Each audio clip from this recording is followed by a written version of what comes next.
복에 대한 말씀 성기도와 함성 찬양. 느헤미야서 13장 31절 말씀. 또 정한 기한에 나무와 처음 익은 것을 드리게 하였사오니 내 하나님이여 나를 기억하사 복을 주옵소서. 또 정한 기한에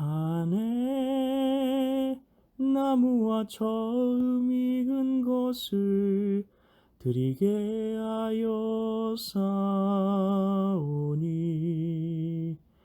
내 하나님이여 나를 기억하사 복을 주옵소서. 내 하나님이여 나를 기억하사 복을 주옵소서. 말씀 기도입니다. 하나님 아버지, 이 말씀은 누가 하는 것이고 그는 정해진 때에 나무와 처음 익은 것을 드리게 했다는데 이것 때문에 왜 하나님께 복을 달라고 말할 수 있는 것일까요? 하나님께 복을 구하는 것 자체가 기복주의 아닌가요? 구약은 하나님의 말씀에 순종하면 축복, 불순종하면 저주이지만 이제는 십자가의 은혜로 더 이상 하나님과 순종을 가지고 거래하듯 신앙생활하면 안 되는 것 아닌가요?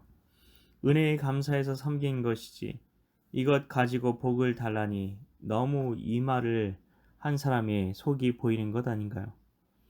이 말씀은 믿음의 사람 느헤미야가 한 기도입니다. 그는 나를 기억하사 복을 달라고 13장에서 몇 번에 걸쳐 이야기를 합니다. 그런데 그가 이렇게 기도했던 이유가 있었습니다. 그는 하나님께 드려지는 예배를 말씀대로 회복시킨 사람입니다. 그냥 말씀을 보고 그렇게 했어야 하는데 못했네. 그런데 다른 사람들도 못했던 것을 내가 어떻게 할 수 있어 라고 생각해서 후회하는데 그친 것이 아니라 말씀을 행동으로 옮겼던 사람입니다. 정해진 때에 쓸 나무는 제사를 위한 것이고 처음 익은 것은 11조였습니다. 그는 안식일도 철저하게 지키게 했고 레위인들 하나님의 일에 전념할 수 있도록 해주었습니다. 느헤미야는 하나님의 말씀대로 하나님께 예배를 드리게 되는 것이 너무 감격스러웠던 것입니다. 그래서 자신을 기억하사 복을 달라고 하나님께 기도했던 것입니다.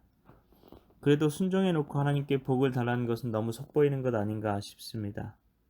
구원해 주신 은혜에 감사해서 일하고 나는 마땅히 행할 일을 한 것뿐이니 하나님께만 영광이 되었으면 충분합니다. 이렇게 고백해야 하는 것 아닌가요? 그런데 복을 구하다니요. 우리는 알아야 합니다. 복이 은혜라는 것을요.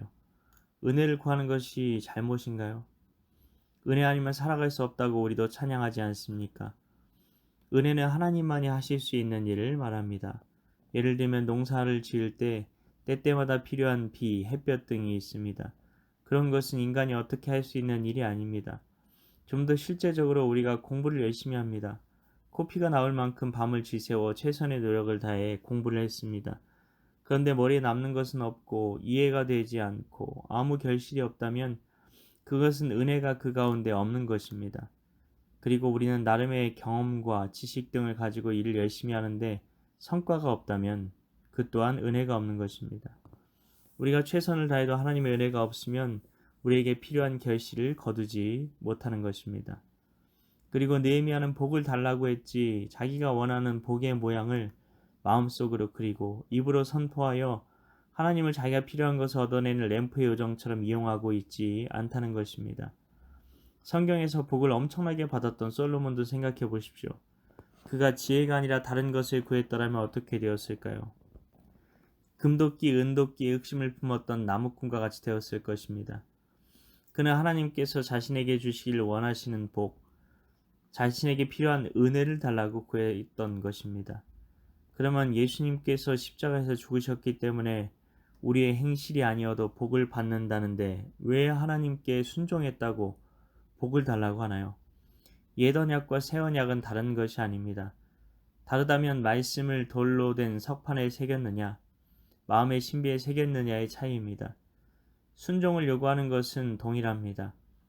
복음을 말하는 로마서에서도 믿어 순종하게 하시려고 바울에게 은혜와 사도의 직분을 주셨다고 기록하고 있습니다.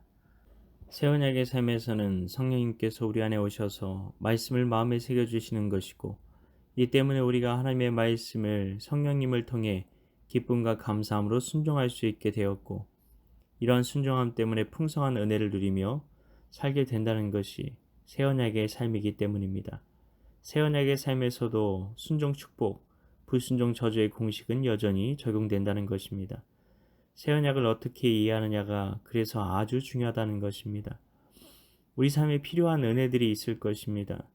내 삶이 너무 빡빡한 것 같다면 우리 삶에 은혜가 필요하다는 증거입니다. 그럴 때 우리는 하나님께 복을 구할 수 있습니다. 그런데 느헤미야처럼 우리도 하나님 말씀에 순종해야 한다는 것입니다. 가장 중요한 것은 하나님께서 가장 싫어하시는 죄가 우상 숭배라는 것입니다. 우상을 숭배한다는 것은 하나님만 예배하지 않는다는 것이고, 예배를 드려도 성경적으로 예배하지 않는다는 것입니다. 내가 하나님께 드리는 예배는 어떠한 예배입니까? 내 삶의 은혜가 복이 없는 이유가 무엇입니까? 늘 빡빡한 인생을 살고 있는 것 같은 이유는 무엇일까요? 내가 드리는 예배에 문제가 있을 수 있다는 것입니다.